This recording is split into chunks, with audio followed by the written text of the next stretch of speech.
याजसाठी केला होता अट्टहास, याजसाठी केला होता अट्टहास, शेवटचा दिस गोड व्हावा, आता निश्चिंतीने पाविलो विसावा, कुंडलिया धावा तृष्णेचिया। कवतुक वाटे झाली या बेचाचे, नाम मंगळाचे येणे गुणे, आता निश्चिंतीने पाविलो विसावा, कुंडलिया धावा तृष्णेचिया। तुका म्हणे मुक्ती परिणिली नोवरी, तुका म्हणे मुक्ती परिणिली नोवरी, आता दिवस चारी खेळी मेळी, आता निश्चिंतीने पाविलो विसावा, कुंडलिया धावा तृष्णेचिया। विठ्ठल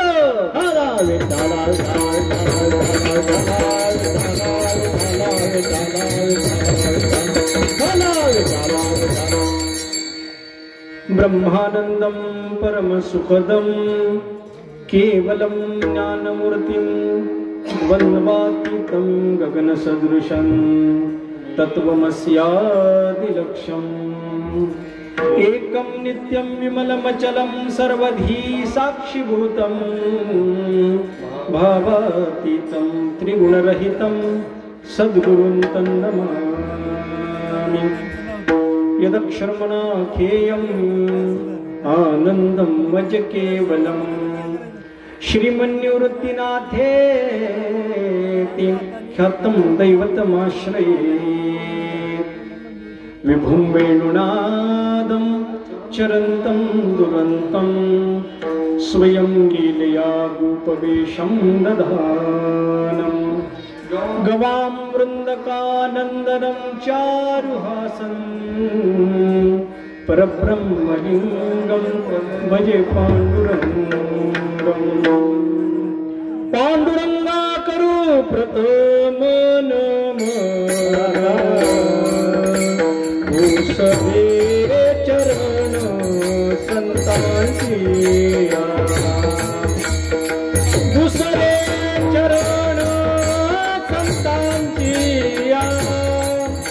दुसरे चरण संतांची। पांडुरंगा कथा दुसरे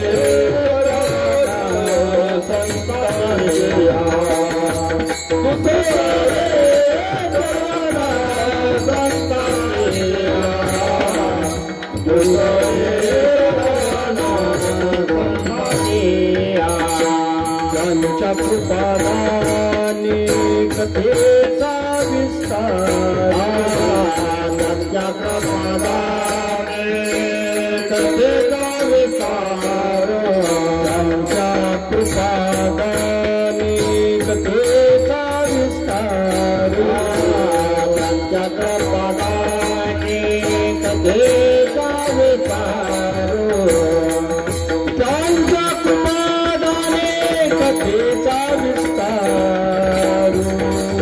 बाबाजी सद्गुरु दास तुका, बाबाजी सद्गुरु दास तुका,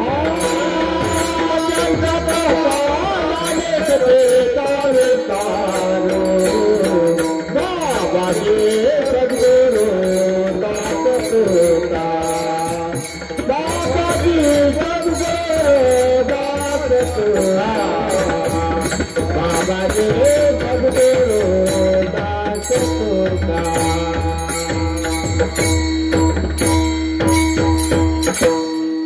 जयांचे केली स्मरण होय सकळ विद्येचे अधिकरण, तेच बंधु श्री चरण श्री गुरूंचे, ते नमस्कारून आता प्रस्तुत प्राप्त सेवा आणि सेवेसाठी निवडलेला अभंग जगद्गुरु जगदवंद्य भक्ती ज्ञान आणि वैराग्य यांचा त्रिवेणी संगम ज्यांच्या चरणाच्या ठिकाणी होतो, असे देहनिवासी संत श्रेष्ठ तुकाराम महाराज यांचा सगळ्यांच्या पाठातील आणि या असणाऱ्या मनुष्य देहाची इति कर्तव्यता कशामध्ये आहे हा सांगणारा अभंग या ठिकाणी निवडलेला आहे। सेवेला परिहार द्यायचा म्हटला तर वैकुंठवासी हरिभक्तपरायण पार्वती राऊत यांचं असणारं हे प्रथम वर्ष सोडलं आणि अन्य मार्गाने ते प्रवृत्त झाले. कशासाठी? तर मरणाच्या भीतीने. मरणाच्या भीतीने काही शास्त्रज्ञांनी सांगितलं की बाबा एक विशिष्ट गोष्ट खाल्ली की तुम्हाला कोरोना होणार नाही. मग तसं जर असलं असतं तर परदेशातली लोक मरायलाच नको पाहिजे होती. पण सगळ्यात जास्त हानी कुठं झाली? परदेशामध्ये झाली का नाही? झाली. त्या मानाने आपल्या भारतामध्ये बऱ्यापैकी अशिक्षित समाज असून सुद्धा एवढी फार मोठ्या प्रमाणामध्ये हानी झाली नाही. आणि याचे एकमेव कारण जर काही असेल तर आपली असणारी आचार पद्धती आणि आपली असणारी विचार पद्धती. भगवंताला विसरलं ना की निश्चित पद्धतीनं तुम्हाला कशाचा सामना करावा लागतो? मृत्यूचा सामना करावा लागतो. महाराज आमच्या तुकोबऱ्यांनी वर्णन करताना सांगितलं, महाराज विसरली तया मोर झाली हानी पचतील खाणी 84च्या. भगवंताला विसरलं त्याच ठिकाणी मृत्यू आहे, हे लक्षात ठेवायचं. भगवंताला विसरलं त्या ठिकाणी मृत्यू. जरा जरा पुढे सरकून पुढे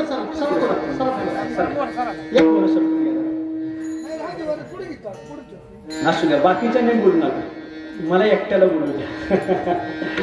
विसरलं भगवंताला त्याच ठिकाणी मृत्यू आहे. पण काही व्यक्ती मात्र या मार्गातून परावृत्त झालेले आपल्याला पाहायला सापडतात. परंतु धन्य देत महाराज की जे अखेरच्या श्वासापर्यंत भगवंताचं नामस्मरण करतात. खरोखर धन्य महाराज. तुकोबरांनी काही काही व्यक्तींना धन्यता दिली. त्यापैकी जे दास विठोबाचे झाले ते धन्य.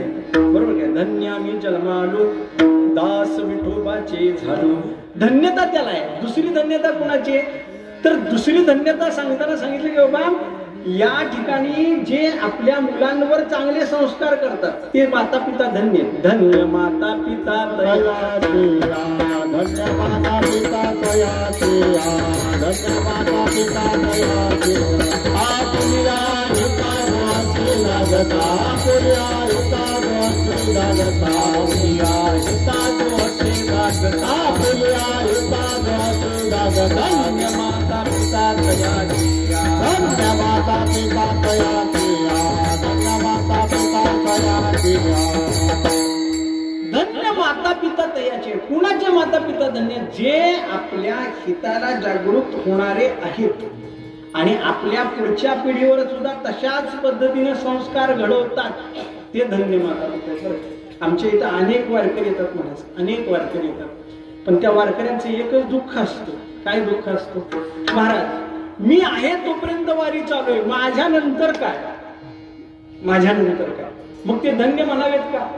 परमार्थ आपण केला पाहिजे आणि पुढच्या पिढीमध्ये रुजवला पाहिजे. जर रुजवला तर ते धन्य. तुकोबराय म्हणतात धन्य माता पिता तयाची. आता हे 400 वर्षापूर्वीचं प्रमाण आहे. आता जे आई वडिलांना सांभाळतात आणि आई वडिलांच्या पश्चात त्यांचं श्राद्धादी कर्म करतात ते पोरं सुद्धा धन्य म्हणावे लागतील. विठ्ठल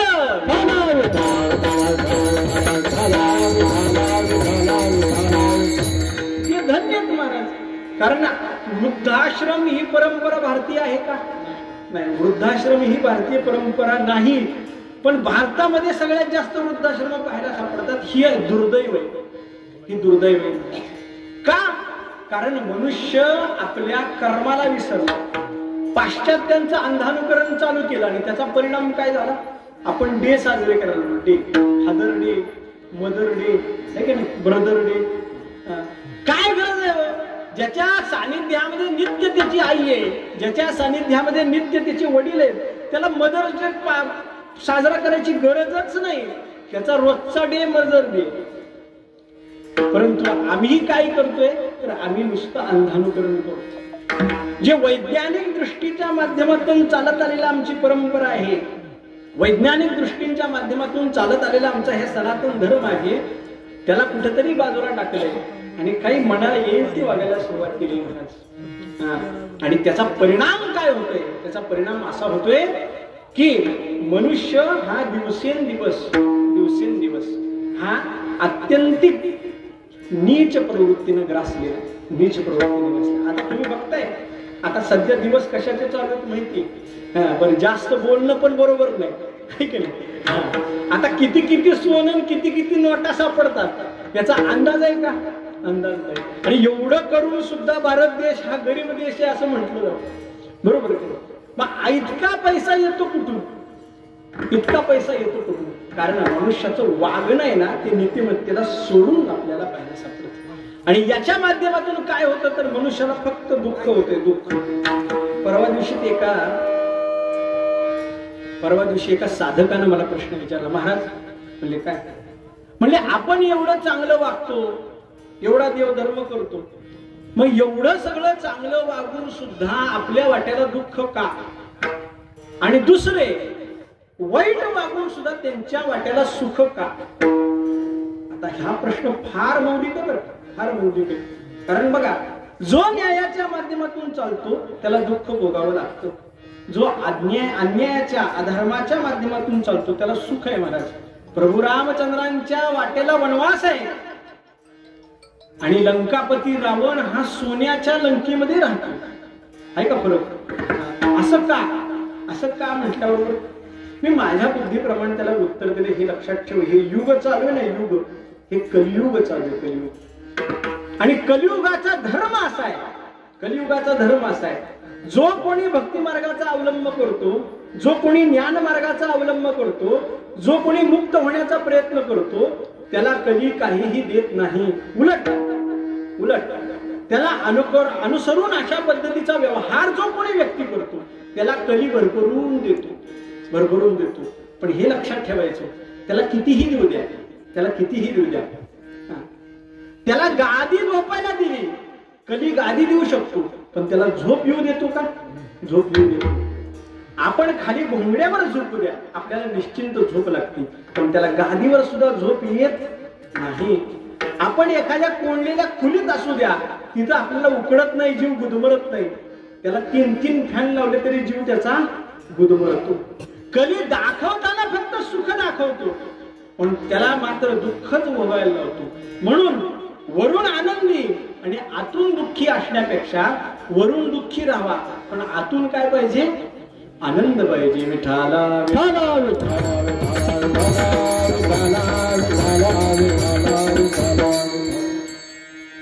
बर. हाच काल असा आहे का की मनुष्य दुःखी आहे? नाही महाराज. अगदी या सृष्टीचा उगम ज्या दिवशी झाला त्या दिवसापासून मनुष्य लोक हा दुःखी आहेच. कुणाला दुःख नाही हो? सगळ्याला दुःख आहे. मला सगळ्याला दुःख आहे. म्हणून या संसाराचं वर्णन करताना सांगितलं महाराज, संसार दुःखमूळ 400 वर्षापूर्वी सांगितलं. बरोबर की नाही? माऊली ज्ञानेश्वर महाराजांनी 700 वर्षापूर्वी सुद्धा हेच सांगितलं. बरोबर की नाही? सगळ्यांनी संतांनी संसाराचं वर्णन करताना दुःखमय केले आणि आता सुद्धा दुःख आहेच. मग सगळे दुःखामध्ये आहे ते पाहिल्यानंतर व्यक्तीचा स्वभाव असा आहे की आपल्यापेक्षा वरचढ कोण आहे त्याच्याकडे दृष्टी जाते. आणि मग हे जे संत महात्मा आहेत, या संत महात्म्यांकडे पाहिल्यानंतर कळतं की जगामध्ये जर सगळ्यात सुखी कोण आहे तर हे संत आहेत. संत निवृत्तीनाथ, ज्ञानेश्वर सोपान, मुक्ताबाई जाण दीपिका, हे सगळे संत महात्मे सुखामध्ये आहेत. सुखामध्ये महाराज सुखाचे व्यवहारी सुखला झाला, आनंद कुंडला मागे पुढे, सगळे सुखामध्ये महाराज. त्यांना विचारलं का हो तुम्हाला आनंद आहे का? आनंद आहे का म्हणल्याबरोबर ते म्हणजे हो आनंद आहे. म्हणजे तुम्हाला एकट्याला आनंद आहे का? म्हणजे नाही, आमच्या सोबत सगळ्या सृष्टीला आनंद आहे. बघा माणसाची जशी दृष्टी आहे की नाही तसं त्याला जग दिसत. जशी दृष्टी तशी जग दिसत. कावीळ झालेल्या माणसाला सगळी सृष्टी पिवळी दिसते. बरोबर. ज्याच्या अंतःकरणामध्ये द्वेष आहे त्या व्यक्तीला सगळी सृष्टी क्रूर दिसते आणि ज्याच्या अंतःकरणामध्ये प्रेम आहे त्याला सगळी सृष्टी मायाळू दिसते. सगळी सृष्टी मायाळू दिसते. संत महात्म्यांच्या अंतःकरणामध्ये आनंद आहे आणि आनंद असल्यामुळं त्यांना विचारलं ही सृष्टी कशी आहे तर ते सहज सांगून जातात महाराज. अवघी चित्रैलोक्य आनंदाची आता, अवघी चित्रैलोक्य आनंदाची आता, अवघी चित्रैलोक्य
संत म्हणतात की सगळं सृष्टी ही आनंदमय. हो, आम्हाला तर दुःखमय दिसते, तुम्हाला आनंदमय दिसते, काय फरक आहे? त्यांनी सांगितलं फरक दृष्टीचा आहे. दृष्टीचा. आम्हाला जे दिसतं ते तुम्हाला दिसत नाही आणि तुम्हाला जे दिसतं ते मला दिसत नाही. आपण बघताना लौकिक व्यवहारामध्ये व्यवहार करतो. आपला व्यवहार आहे तो संसारिक व्यवहार आहे, परंतु संतांचा व्यवहार हा पारमार्थिक व्यवहार. परमार्थाच्या भाषेमधला व्यवहार संतांचा. आपल्याला समोर दिसणारी व्यक्ती ही वेगवेगळी दिसते, वेगवेगळी दिसते. हा वेगळा आहे, तो वेगळा आहे, तो वेगळा आहे, तो वेगळा आहे. परंतु संत महात्म्यांना प्रत्येक गोष्ट ही समरूप आणि एकरूप दिसते. मला जे जे भेटे पूर्वत ते मानचे भगवंत. प्रत्येक व्यक्तीमध्ये त्यांना भगवंत दिसतो आणि परिणाम काय होतो तर परिणाम त्यांना सुखमय अशा स्वरूपाचं दुःख दिसतं, जगत दिसतं. परंतु आपल्याला मात्र दुःखमय दिसतं. तू कधी विचारलं का म्हणजे तू खबर आहे, तुम्हाला कधीतरी दुःखरूप जगत दिसलं असेल का? म्हणजे हो, दिसलं की म्हणजे आम्हाला सुद्धा ही अवस्था होती नाही असं नाही. संत महात्मे मृत्यू लोकांमध्ये येतात एवढ्यासाठी. कशासाठी तर आपल्याला मार्ग दाखवण्यासाठी, मार्ग दाखवण्यासाठी. तुकोबारायांची अवस्था ही परिपूर्ण ब्रह्मस्वरूपाची आहे, परंतु मृत्यू लोकांमध्ये ज्यावेळेस तुकोबाराय आले त्यावेळेस तुकोबाराने पहिल्यांदा पामराचा वेश धारण केला, नंतर जिज्ञासू झाले, नंतर मुमुक्षू झाले आणि मग ज्ञानी झाले. कळतंय का?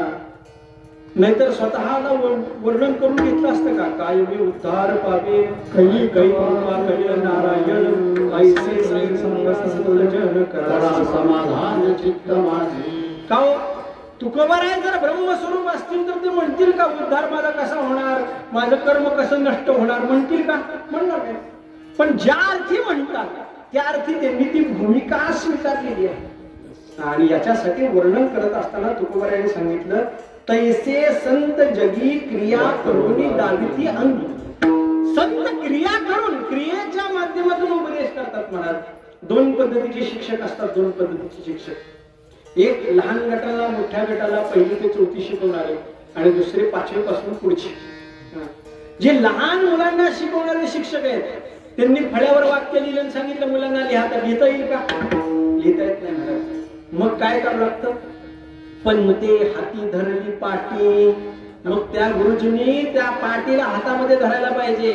त्या मुलाचा हात हातामध्ये घेऊन सांगायला पाहिजे खाली वाटी, त्याच्या खाली वाटी, आडवी रेष, उभी रेष, याला म्हणतात ते समजावून सांगावं लागतं. आणि मग असं समजावून सांगितल्यानंतर क्रियेच्या माध्यमातून उपदेश करणारे शिक्षक. आणि त्याच्यानंतर पुढे तुम्ही उच्च शिक्षणामध्ये गेला तर ते तुम्हाला लिहून दाखवत नाही. ते म्हणतात एवढं वाचा आणि हे वाचल्यानंतर तुम्हाला कळेल, संपलं, याच्यापेक्षा दुसरं काही नाही. फरक आहे. देव काय करतो तर देव तुम्हाला सांगतो त्रयोयोगम मया प्रोक्ता ज्ञानम भक्तिश्च कर्मश्च. 3 योग आहेत, ज्ञान योग आहे, भक्ती योग आहे, कर्मयोग आहे. तुला कोणत्या मार्गाने यायचंय माझ्यापाशी ती तुझी तू ठरव, तुझी तू ये, हे देव सांगतो. परंतु संत महात्मे मात्र तसे नाहीत महाराज.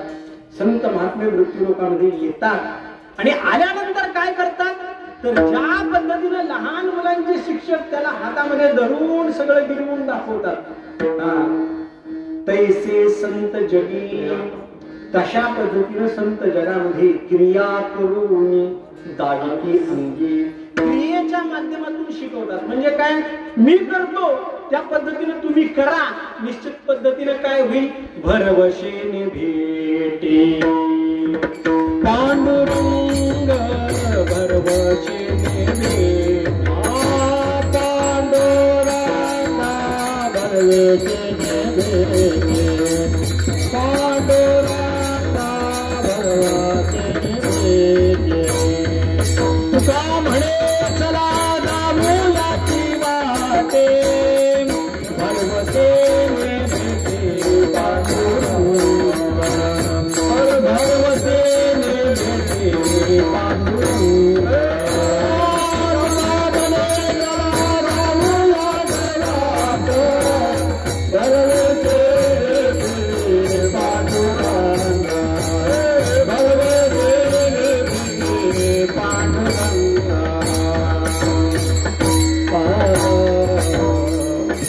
तुकोबराय सांगतात याची वाटे, चला याची वाटे. का, तुम्हाला जर भगवंताची प्राप्ती करून घ्यायची असेल, तुम्हाला जर सुखरूपता प्राप्त करून घ्यायची असेल तर याशिवाय अन्य मार्ग नाही.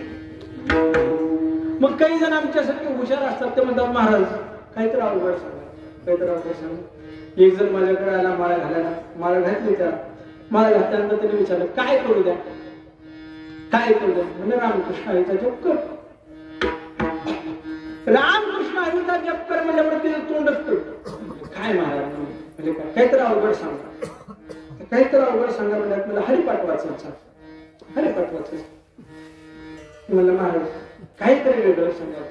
आता ह्याला ह्याच्यापेक्षा वेगळं आहे का, बरं त्याला विचारलं तुझा हरिपाठ पाठ आहे का, तुम्हाला नाही पण सोपा आहे हरिपाठ, मी वाचलाय म्हणजे पाठीमागे एकदा, ऐकतो म्हणजे. ठीक आहे म्हणजे पहाटे 4 वाजता उठायचं म्हणतो, थंडी असू दे, ऊन असू दे, गारवा असू दे, काही असू दे म्हणलं, थंड पाण्याने आंघोळ करायची. म्हणलं ओके ठीक आहे. पुढं एका पायावर उभं राहायचं, म्हणजे पुढं रामकृष्णाचा जप करायचा. आता छान सांगितलं. आता एका पायावर वरून केला काय, 2 पायावर वरून केला काय, बसून केला काय, तो जपच आहे. काळ वेळ नाम उच्चारिता नाही, आणि त्याचा परिणाम एकच आहे ना. पण काही काही असे असतात की त्यांना वेगळं थोडंसं सांगावं लागतं. ती म्हणला एका पायावर वरून, मग ती गच्चीवर जाऊन उभं राहायला लागली. थंडीच लोक बघायला लागली सगळी, काय चालू म्हणजे महाराजांनी जप सांगायचा. म्हणजे कुठले महाराज म्हणजे सागर महाराज. माझं पण डिमांड वाढली काहीतरी वेगळं सांगतोय म्हणजे. अहो पण वेगळं करायला जाऊच नका ना, वेगळं करायला जाऊच नका, काहीही गरज नाही. चहा करायची पद्धत सगळ्यांना माहिती आहे ना, माहिती. पाणी टाकायचं, साखर टाकायची, चहा टाकायचा, दूध टाकायचा, उकळी घ्यायची, प्यायचा. त्याला फोडणी द्यायची गरज आहे का, नाही. पण मला वेगळं करायचं म्हणून जर मी फोडणी दिली तर उपयोग आहे का, उपयोग नाही. मला वेगळं काही तर, अरे वेगळं करून काहीही होत नाही. मनोमार्गी गेला सापडते नाही ना, सापडत. लय स्वतःचं डोकं चालवायचं. तुका म्हणे येथे न लगे चतुराई, तुम्ही स्वतःचं डोकं चालवायचं नाही. जे मार्ग संतांनी दाखवलेले आहेत त्या मार्गानेच चाला. भरवशेने भेटे तरच भगवंत भेटतो, नाही तर भेटत नाही, लक्षात ठेवा. आणि हे सांगणारे कोण आहेत, सागर महाराज नाही, स्वतः जगद्गुरु संत श्रेष्ठ तुकोबा आहे. त्यामुळे अन्य मार्गांचा विचार न करता, बरं अन्य मार्ग नव्हते का, होतेच ना, होतेच ना. परंतु संत महात्म्याने काय केले महाराज, मोरून या वाटा सूक्ष्म दुस्तोर केला राज्यभार चालायचा. संत महात्म्यांनी दाखवलेला मार्ग हा सगळ्यात सुंदर मार्ग आहे, सगळ्यात सुंदर. बरं हा मार्ग असा आहे, या मार्गावर गेल्यानंतर 3 गोष्टी नाहीत, 3 गोष्टी नाहीत. पहिली गोष्ट म्हणजे आपण जर समजा एखादी गाडी चालवायला सुरुवात केली तर त्याला 3 अडचणी निर्माण होतात. एक म्हणजे टोल नाका असतो का नाही, टोल नाका, टोल नाका असतो. दुसरं त्याच्यामध्ये गतिरोधक असतात, गतिरोधक. आणि तिसरं म्हणजे अपघाताची भीती असते. अजून काय आहे, मार्ग नवीन निर्माण झाला की ह्या तीन भीती आहेत. एक टोल नाका असतो, दुसरं अपघात होतो आणि तिसरं गतिरोधक असतात. परंतु संतांचा जो मार्ग आहे ना, त्या मार्गावर या तिन्ही गोष्टी नाहीत. यमरूपी टोल नाका आहे का? यमरूपी टोल नाका आहे का? नाही. ज्याच्याकडून आपण देह आणलाय त्याला परत द्यावा लागतो का नाही? द्यावा लागतो. ते ठराविक अंतर गेलं, वयाची 80-90 वर्ष झाली की टोल नाका येतो आपल्या समोर आणि तो सांगतो चला टोल भरा. आयुष्यरूपी टोल, देहरूपी टोल आपल्याला भरावा लागतो. परंतु या मार्गावरून जर चालत असेल तर देहरूपी टोल भरण्याची गरज नाही. कारण का? कीर्तन चांग, कीर्तन चांग होय अंग हरिरूप ब्रह्मभूत काया होतासे कीर्तने. ब्रह्मभूत काया होतासे कीर्तन. ब्रह्मभूत काया होतासे कीर्तने. ब्रह्मभूत काया ब्रह्मभूत काया होतासे कीर्तने. ब्रह्मभूत काया होतासे कीर्तने. ब्रह्मभूत काया होतासे कीर्तने. ब्रह्मभूत काया होतासे कीर्तने. भाग्य तरी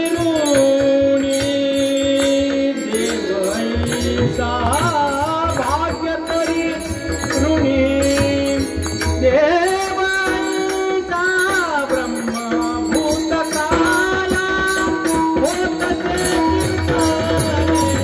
ब्रह्मभूत काया होतासे कीर्तने. भाग्य तरी ऋणी भाग्य तरी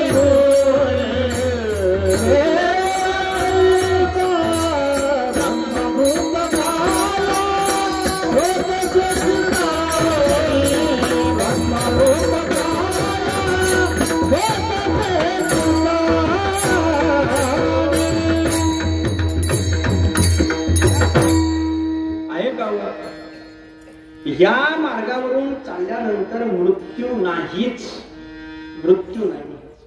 मग एकाने विचारलं का हो महाराज म्हणले हे गेले ते गेले परत आले. गेले परत आले ना ते. तुका म्हणे आपण ज्या वेळेस या मार्गावरून चालतो का नाही आणि चालत जात असताना असताना असताना तुका म्हणे गरबू असे सुखी घालावे आमासी. तिथपर्यंत द्यायचं टोल भरायचा आणि तिथून नवीन गाडी करून पुढे निघायचं. माघारी यायचंय का? नाही. त्यामुळे टोल नाक्याची भीती नाही. त्याही पेक्षा पुढे सांगतो मला जमसांगे दूता तुम्हाला येईल सत्ता जे नका जाऊ तयार नाम धारकाच्या शिवा. अहो यमधर्म सुद्धा घाबरतो महाराज. तुकाराम तुकाराम नाम घेता यम हा पुरुषार्थ तुकोबरायांचा आहे. त्यामुळे या मार्गावरून गेल्यानंतर मृत्यू नाही. दुसरं स्पीड ब्रेकर. स्पीड ब्रेकरला काय करावं लागतं?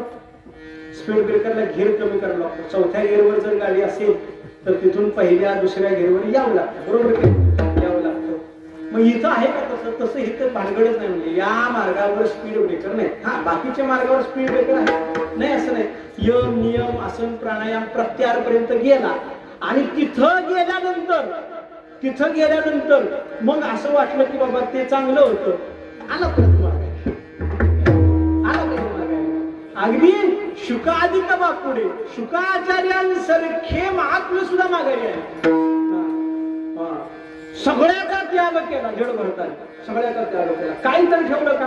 काहीच ठेवलं नाही. सगळ्याचा त्याग केला. गेला राहणार. कशासाठी? भगवंताच्या प्राप्तीसाठी. योग नियम आसन प्राणायाम करता करता समाधी अवस्थेपर्यंत पोचला आणि पोचल्यानंतर ते हरणीचं पाडं असं दृष्टीला पडलं आणि तिथून परत माघारी आला. तिथून परत माघारी म्हणजे घेर चेंज करावं लागला. तसं इथं नाही महाराज. इथं गाडी सुसाट पळते. इथं स्पीड ब्रेकर नाही. आणि सगळ्यात महत्वाचं अपघाताची भीती आहे का? म्हणजे इथं अपघातच नाही. अपघातच नाही. अपघात कशाच्या माध्यमातून होतो? मध्ये जर विकार आले तर अपघात आहे. मध्ये जर विकार आले तर अपघात आहे. अंतःकरणामध्ये मोह निर्माण झाला तर अपघात आहे. परंतु आमच्याकडे त्या गोष्टींना कोणत्याही पद्धतीचं महत्व नाही. भुक्ती मुक्ती फुकाच साठी पूर्ण तयार करावी पाहिजे. आणि अंतःकरणामध्ये मोह निर्माण व्हायची गरजच नाही महाराज. कारण आमच्या तुकोबरायांनी सगळ्यांच्या बद्दलच सांगून ठेवलं महाराज, आम्ही विष्णुदास तैसे लोक. आम्ही सांगितलं, मी नाही बरं का, मी म्हटले नाही, आम्ही म्हटले. आम्ही म्हणजे आपण सुद्धा त्याच्यात येतो. त्याच्यामुळे अपघाताची भीती नाही. म्हणून हा एवढा सुंदर मार्ग सोडून अन्य मार्गाने जर भ्रमण करत असाल तर आमच्या समर्थांनी जी मूर्खाची लक्षणं सांगितले त्यातलं एक लक्षण तुम्हाला बरोबर जमतंय असं म्हणावं लागेल. हे लक्षात ठेवा. आणि म्हणून संत महात्मे ज्या मार्गाने जातात तो मार्ग सुखकर आहे. आणि त्या मार्गाने गेल्यानंतर निश्चित पद्धतीने आपल्याला भगवंताची प्राप्ती होते. निश्चित पद्धतीने सुखांची प्राप्ती होते महाराज. पण कधी होते? कधी होते? आज माळ घातली, आज पहिली वारी झाली की लगेच महाराजांना विचारायला गेलो का हो महाराज तुम्ही म्हणला वारी केली आणि भगवंत भेटला, तुम्हाला भेटलाच नाही भगवंत. म्हणजे एका दिवसात भेटेल का देव? आणि एका दिवसात भेटला तर तो देव आहे का? नाही, एका दिवसात भेटत नाही. कधी भेटतो? शेवटचा दिवस. शेवटचा दिवस. शेवटचा दिवस.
तुकोबराय वर्णन करतात महाराज, याजसाठी केला होता अट्टहास.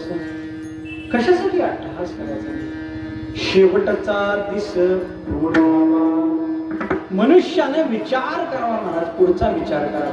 वर्तमान काळाचा विचार करण्यापेक्षा भविष्य काळाचा विचार करून भविष्य काळाचा. कारण भूतकाळाचा विचार करण्यामध्ये कोणत्याही पद्धतीचं स्वारस्य नाही. कारण भूतकाळामध्ये घडून गेलेल्या ज्या गोष्टी असतात त्या गोष्टींचा विचार करून मनुष्याच्या डोक्याला त्रास होतो. वर्तमान काळाचा विचार करावा पण तो मर्यादित करावा. परंतु भविष्य काळाचा विचार मात्र निश्चित पद्धतीने केला. आपण पुढं काय करायचंय, आपला शेवट कसा होणार आहे या गोष्टीचा विचार करून मनुष्याने वागलं पाहिजे. आणि हे वागत असताना सांगतात महाराज की मनुष्याने असं वागावं, शेवटचा दिस गोड व्हावा, शेवटचा दिवस गोड झाला पाहिजे. बघा, साधारण पद्धतीने आपण विचार केला तर प्रत्येक व्यक्तीला असं वाटतं की मला जीवनामध्ये सुख प्राप्त. पण ते सुख कशामध्ये हे कळतंय का? कळत. पंचदशीमध्ये वर्णन करताना जीव आणि ईश्वराचं वर्णन केलं आणि जीव आणि ईश्वराचं वर्णन करीत असताना सांगितलं की अविद्येच्या माध्यमातून जो ग्रासलेला आहे त्याला जीव म्हणा आणि सत्व गुण मायेच्या माध्यमातून जो ग्रासलेला आहे त्याला ईश्वर म्हणा. माया अविद्या चमे मतः ईश्वराचं आणि जीवाचं वर्णन करताना सांगितलं. अविद्येच्या माध्यमातून जो ग्रासलेला आहे त्याला पुढचं दिसत नाही. तो तात्कालीन फायद्याचा विचार करतो, तो तात्कालीन असणाऱ्या गोष्टींचा विचार करतो आणि त्यामध्ये प्रवृत्त राहत असतो. परंतु जो व्यक्ती आपल्या पुढच्या भविष्याचा विचार करतो निश्चित पद्धतीने तो व्यक्ती आयुष्यामध्ये हा त्या ठिकाणी सुखकर अशा पद्धतीचे जीवन जगू शकतो, अन्यथा जीवन जगता येत नाही. बघा संतांनी सुद्धा तात्कालीन विचार केला का? तात्कालीन विचार केला. आमच्या तुकोबारायांची फार मोठी प्रॉपर्टी होती मला, परंतु सगळ्या इंद्रायणीच्या डोहामध्ये त्या खतावळ्या बुडवल्या का? कारण हे धन त्या पाठीमागे जर ते तुकोबारा लागले असते तर निर्गुण निराकार असणारं धन प्राप्त झालं नसतं. आमची निळोबारायांच्याकडे सुद्धा फार मोठ्या पद्धतीची जमीन जुमला होता, त्या सगळ्याचा त्याग केला. कशासाठी त्याग केला? तर शाश्वत धन प्राप्त करून घेण्यासाठी. बाकीचा दुसरा कोणताही मुद्दा त्या ठिकाणी नाही. आणि तुकोबारा सांगतात की या आयुष्यामध्ये जगत असताना अशा पद्धतीनं जीवन जगा की आपला शेवट गोड व्हायला पाहिजे. तुम्ही आता जर लोकांना त्रास द्यायला सुरुवात केली तर तुमचा उत्तरार्ध हा सुद्धा त्रासदायकच जाणार. कित्येक लोक असेच महाराज की जे वयाच्या उत्तरार्धामध्ये वारी सुरू करतात. मग लोक सगळे काय म्हणतात? करून करून भागला देव पूजेला लागला. का हो म्हणले करून करून भागला म्हणजे? अहो महाराज काय सांगायचं म्हणजे त्याच काय सांगायचं? अहो गावामध्ये एकही माणूस असा नाही की ज्या माणसाला याने विनाकारण त्रास दिला नाही. असे काही काही व्यक्ती असतात. तसं करू नये महाराज. पाप आणि पुण्याची व्याख्या करताना आमच्या व्यास महाराजांनी फार सोपी सांगितलं महाराज. फार सोपी व्याख्या सांगितली. पाप म्हणजे काय आणि पुण्य म्हणजे काय याची व्याख्या सांगताना सांगितलं की परोपकाराय पुण्याय पापाय परपीडनम.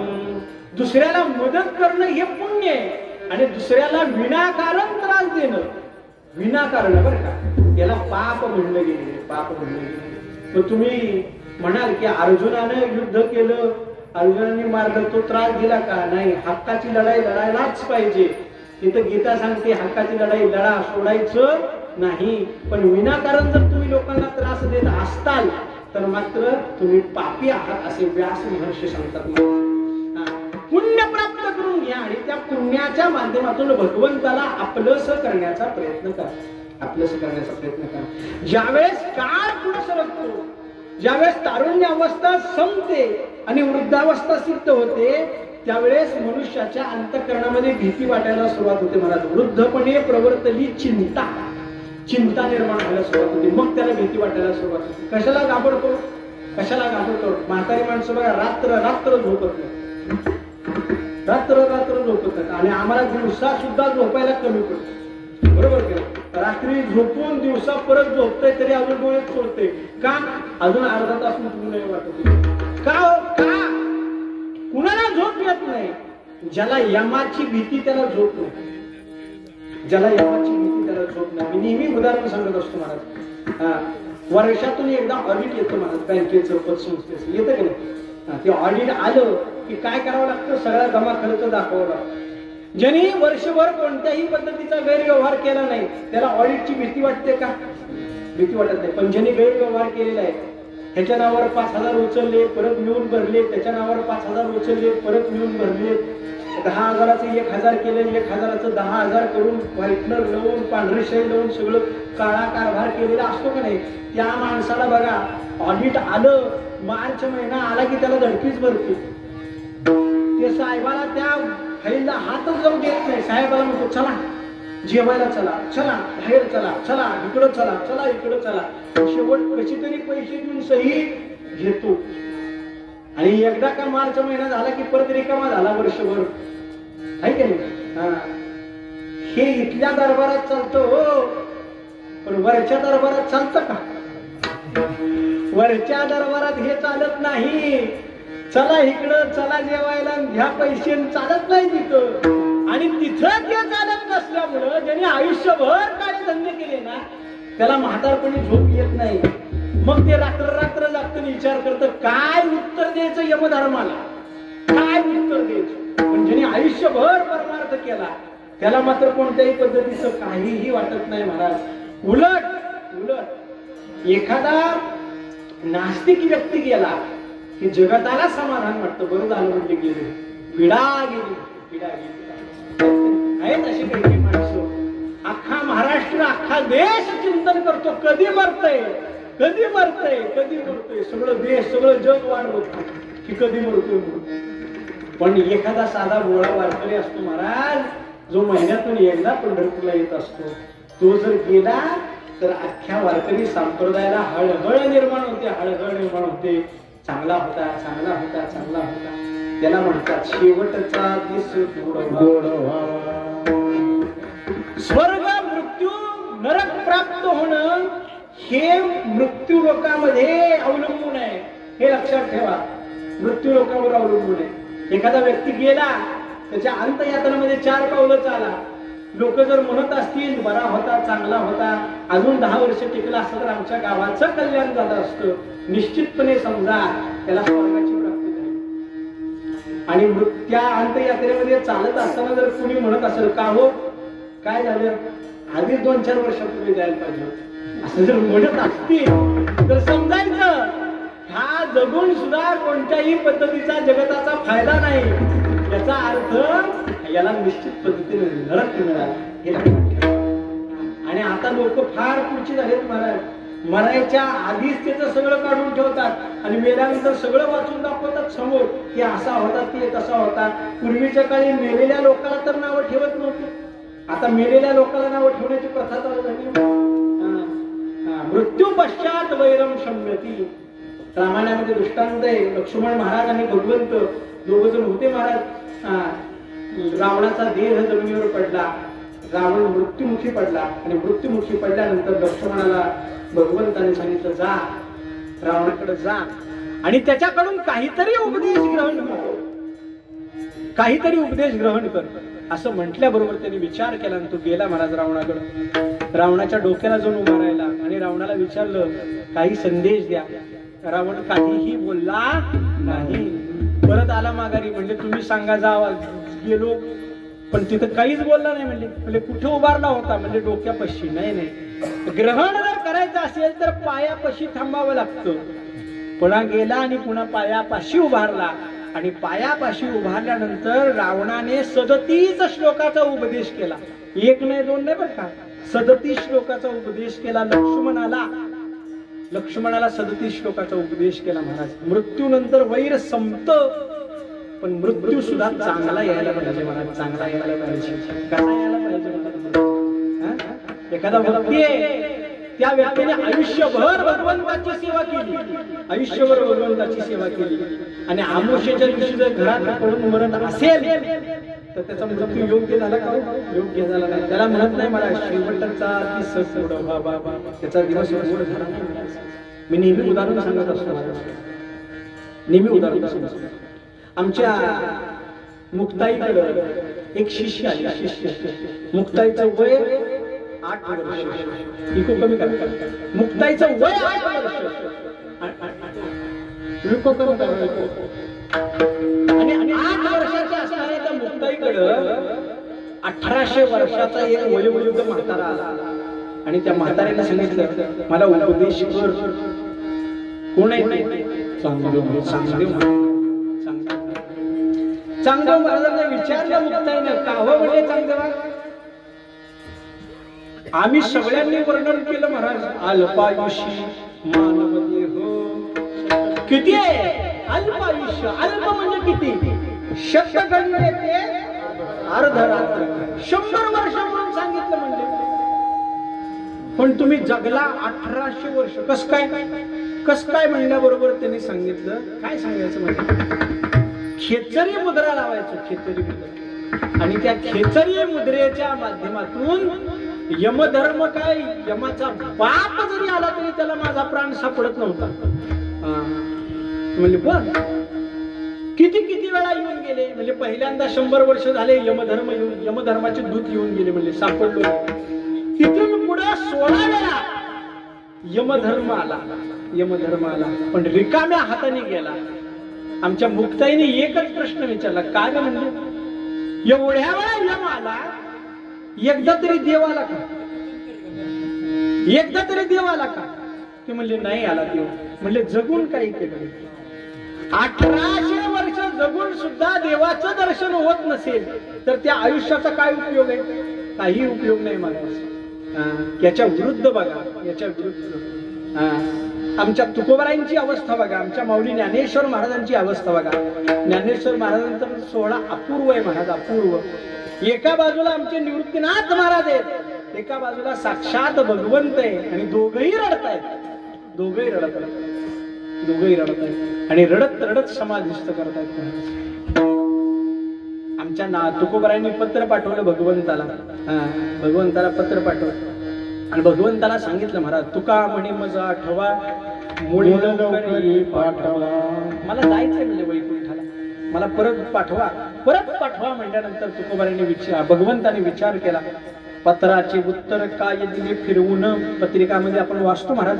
पत्राचं उत्तर फिरवून दिलं आणि फिरवून दिल्यानंतर सांगितलं तुकोबाराय येतो, काळजी करू नको म्हटल्यानंतर तुकोबाराय निर्धास्त राहिले महाराज. आणि निर्धास्त राहिल्यानंतर तो दिवस उजाडला महाराज, दिवस उजाडला.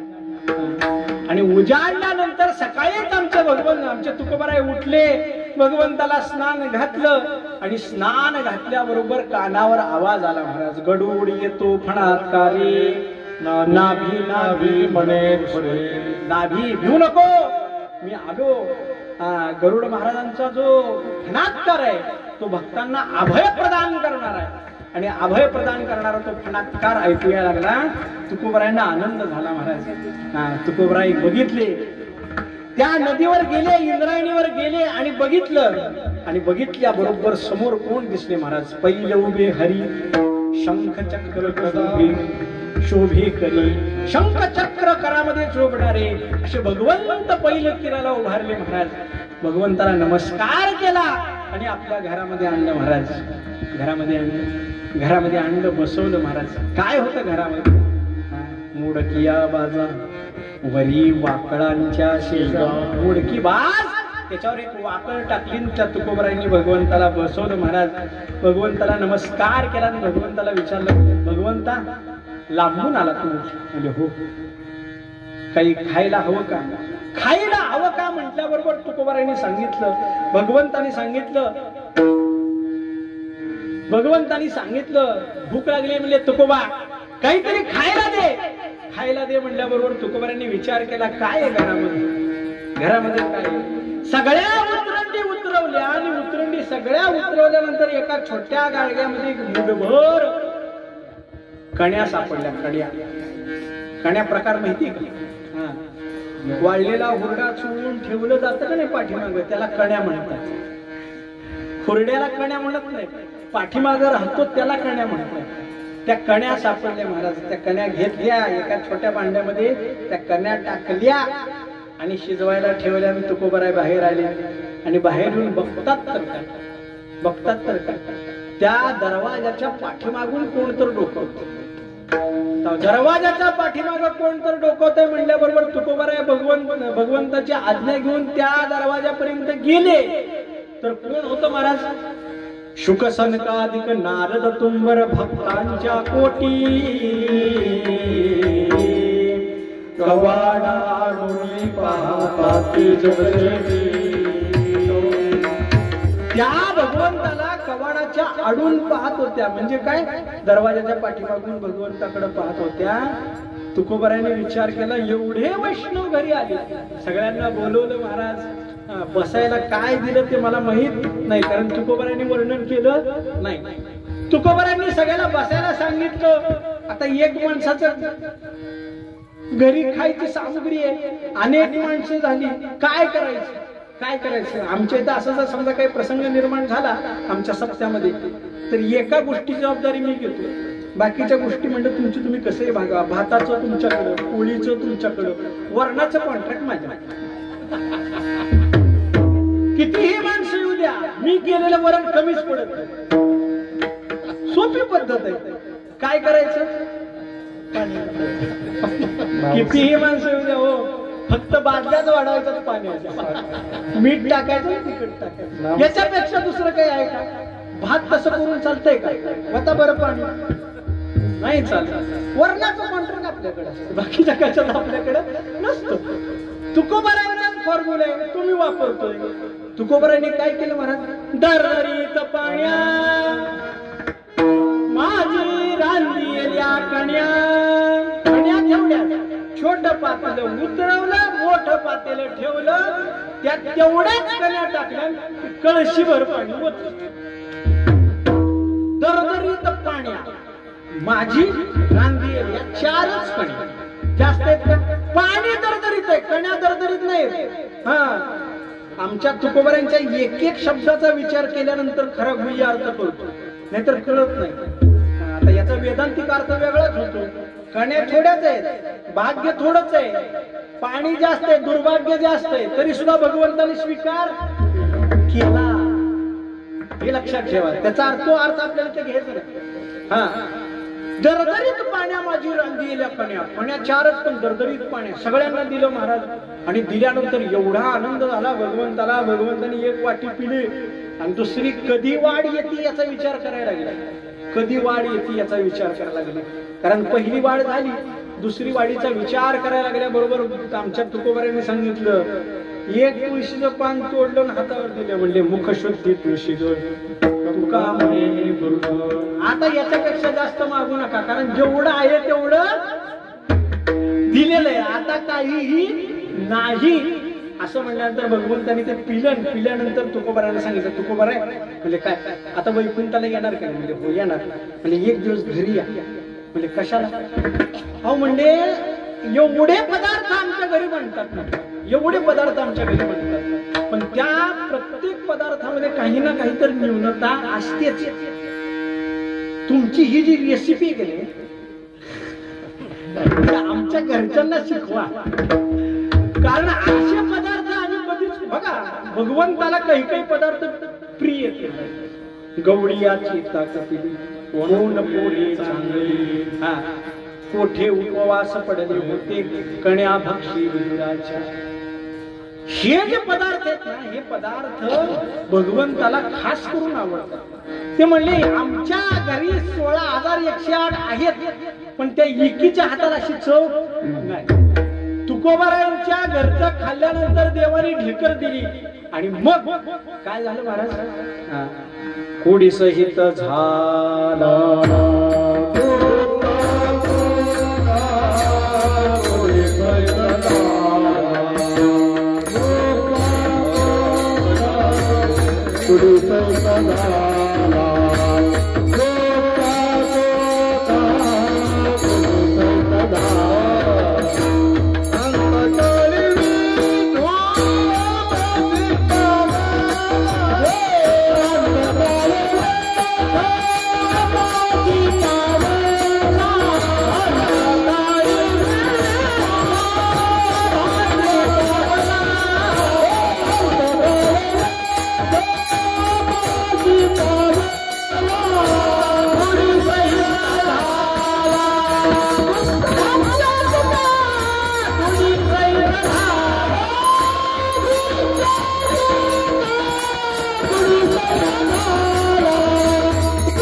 याला म्हणतात शेवटचा दिस गोड व्हावा. याला म्हणतात शेवटचा दिस गोड व्हावा. अरे 1800 वर्ष जगला पण देवच भेटला नाही, उपयोग आहे का? लोक म्हणतात की निर्गुण निराकाराची प्राप्ती झाली की झाली, पण तसं नाही बरं का, तसं नाही. वारकरी संप्रदायामध्ये त्या निर्गुण स्वरूपाला किंमत असते. भगवंत कसा पाहिजे? माझ्या समोर पाहिजे. आणि कसा पाहिजे तर माझ्या अंतःकरणामध्ये स्वरूपामध्ये जशी मूर्ती तसा पाहिजे, मी ज्या भगवंताच्या स्वरूपाचं ध्यान करतो तसा पाहिजे, साठविला राही हृदय संपुष्टी आणि तशीच बाहेर दाखवते मूर्ती उभा. मी भगवान गोपाल कृष्णाची उपासना करतो, त्यांनी कोदंडधारी रामामध्ये दर्शन दिलं, आम्हाला चालत नाही, चालत नाही. आमच्या तुकोबारांनी बाळक्रीडा हे प्रकरण लिहायला सुरुवात केली महाराज, बाळक्रीडा प्रकरण लिहायला सुरुवात केली. बाळक्रीडेमध्ये काय भगवान श्रीकृष्णाच्या सगळ्या बाललीला लिहायला सुरुवात केली. एक अभंग झाला महाराज, एक अभंग पूर्ण झाला. तुकोबारांनी पेन ठेवला, वही झाकून ठेवली, गप्प बसली. लिहायला सुरुवात करणार 2 दिवस झाले तरी सुद्धा लिहिणार. शेवटी भगवंतानेच विचारलं, तुकोबारा काय झालं म्हणजे, काय झालं लिहित का नाही. त्याने सांगितलं, ज्या स्वरूपाचं वर्णन करायचंय त्या स्वरूपात दर्शनच नाही, मला कसं लिहायचं, कसं लिहायचं. आणि मी अगदी हुशारकीने सांगतोय म्हणजे अनुभव आले अंगात की या जगात येत असेल, मला दर्शनच दिलं नाही त्या स्वरूपामध्ये, मी काय लिहायचंय असं म्हटल्याबरोबर 2 दिवस गेले महाराज कसं तरी. आणि आमच्या भगवंतानी तसंच्या तसं दर्शन दिलं महाराज. बाळवेश घेऊन श्री हरी भेटला. कुठल्या वेशामध्ये, बाळवेशामध्येच भेटला. आणि मग त्याच्या पुढे दुसरा अभंग लिहायला सुरुवात केली तुकोबारांनी. जशी आम्हाला अवस्था पाहिजे, जसं स्वरूप पाहिजे तसंच स्वरूप पाहिजे. त्याच्यामध्ये जर थोडं जरी कमी जास्त असेल तर आम्ही त्या देवाला स्वीकारत नाही. मी ज्या देवतेची उपासना करतो त्या देवतेचा पितांबर पिवळा आहे महाराज, पिवळा आहे. आणि भगवंताने दर्शन देत असताना मला केशरी पितांबरामध्ये दर्शन दिलं. आम्ही मान्यच करत नाही महाराज. पीत पितांबर कसला कटी अक्षय चरण चरण तळवटी. अहो तशाच स्वरूपामध्ये दर्शन द्यायलाच पाहिजे. हा भक्ताचा अट्टहास आहे, हा भक्ताचा हट्ट आहे. आणि ज्या वेळेस हा हट्ट पूर्ण होतो त्यावेळी शेवटचा त्यावेळेस खरा गोड झाला, नाही तर गोड झाला नाही. काही असू द्या, आयुष्यभराची साधना पण आलाय. कधी भगवंतानी त्यावेळेस मला त्या स्वरूपामध्ये दर्शन द्यावं. आता दृष्टी पुढे ऐसाचे तोरा आहे, आता दृष्टी पुढे ऐसाचे तोरा आहे, आता दृष्टी पुढे ऐसाचे तोरा आहे, आता दृष्टी पुढे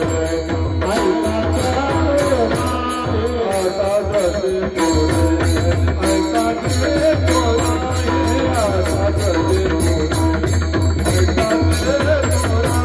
आता दृष्टी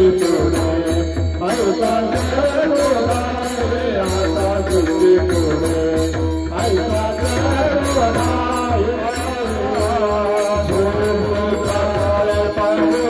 दृष्टी जो मी तोचा पाये पांडुरंगा आता दृष्टी पुढे ऐकाचे पुराये, आता दृष्टी पुढे ऐकाचे पुरा. जो मी तोचा पाये पांडुरंगा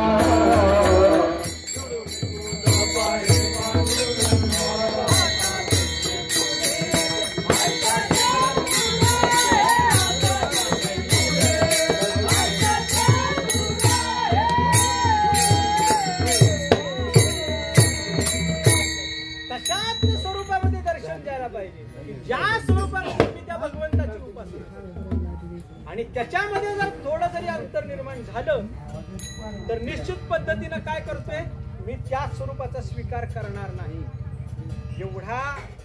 एवढ्या पद्धतीचा निर्वाळा आमच्या भक्तांच्या माध्यमातून.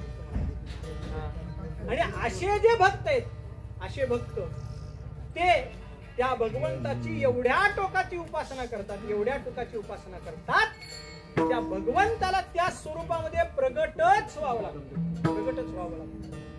त्याच्याशिवाय त्याच्या समोर कोणताही पर्याय उरत नाही.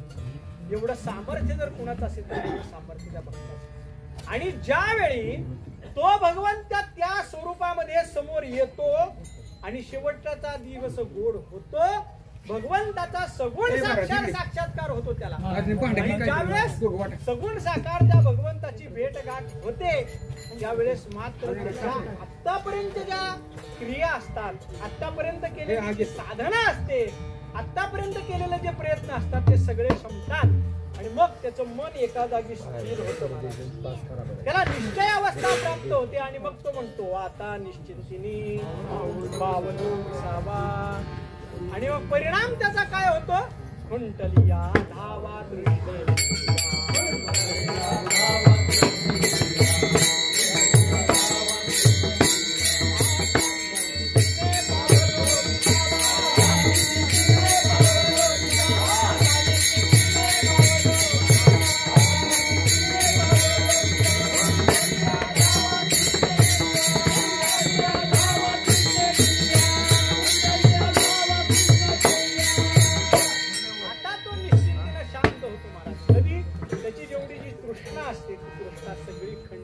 होते.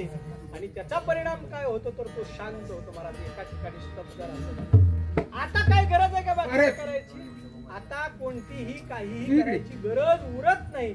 ही अवस्था त्याला सिद्ध होते महाराज. आणि तशीच अवस्था सिद्ध होण्यासाठी काय करावं लागतं तर तशी अवस्था सिद्ध करण्यासाठी आयुष्यभर परमार्थ करावा लागतो. आयुष्यभर परमार्थ करावा. लक्षात घ्या, एक दिवस अभ्यास करून पेपर सोडवता येत नाही. त्याला रोज अभ्यास लागतो, रोज अभ्यास. तुम्ही म्हणाल की शेवटच्या क्षणाला भगवंताचं नाव मुखाला घ्यायचं म्हणजे शेवटच्या क्षणाला घेऊया, शेवटच्या क्षणाला घेऊया. अरे तुला शेवटचा क्षण माहिती आहे का? माहित नाही महाराज. काही क्षणापूर्वी होता आणि काही क्षणापूर्वी नाही ही अवस्था होते कधी मनुष्याच्या आयुष्याची. म्हणून हे सगळं करत असताना शेवटचा क्षण कधी येणार हे माहित नाही. म्हणून नित्याचा अभ्यास पाहिजे आणि तो अभ्यास करत असताना नित्य नियमानं भगवंताचं नामस्मरण दृढतेनं करायला पाहिजे. आणि असं जर दृढतेनं नित्य नियमानं जर तुम्ही नामस्मरण केलं तर त्याचा परिणाम होतो आयुष्याच्या शेवटी कधीतरी तो भगवंत तुमच्या स्वप्नामध्ये येतो, कधीतरी तुम्हाला दर्शन देतो. आणि मग अंतकाळी आपले जर सायास फळाला आले तर तो भगवंत आपल्या समोर येतो महाराज. आणि हे करण्यासाठी काय लागतं तर हे करण्यासाठी त्या नामस्मरणाच्या संबंधानं दृढता पाहिजे. आणि तशीच दृढता नामस्मरणामध्ये धारण केल्यानंतर आपण त्या स्थितीला प्राप्त होतो. वैकुंठवासी पार्वती रौत यांनी अशाच पद्धतीने अंतःकरणामध्ये दृढता धारण केली आणि त्याचा परिणाम शुभ दिनी शुभ योगावर त्यांना या ठिकाणी भगवंताची प्राप्ती झाली आणि त्यांचं वैकुंठ गमन आपल्याला. आज त्यांच्या पुण्यस्मरणाचा पुण्यतिथीचा दिवस आहे. त्यांच्या पवित्र अशा स्मृतीस आपण अभिवादन करूया आणि मोठ्या प्रेमानं आणि त्या असणाऱ्या नामघोषाच्या माध्यमातून पुष्पवृष्टी करून त्यांचा हा पुण्यस्मरणाचा सोहळा आपण या ठिकाणी साजरा करूया. सगळ्यांनी काय करायचंय तर भगवंताचं नामस्मरण करत भगवंताचा जयघोष करत त्यांच्या पवित्र स्मृतीवर यांच्या प्रतिमेवर या ठिकाणी पुष्पवृष्टी करायची आहे. बोला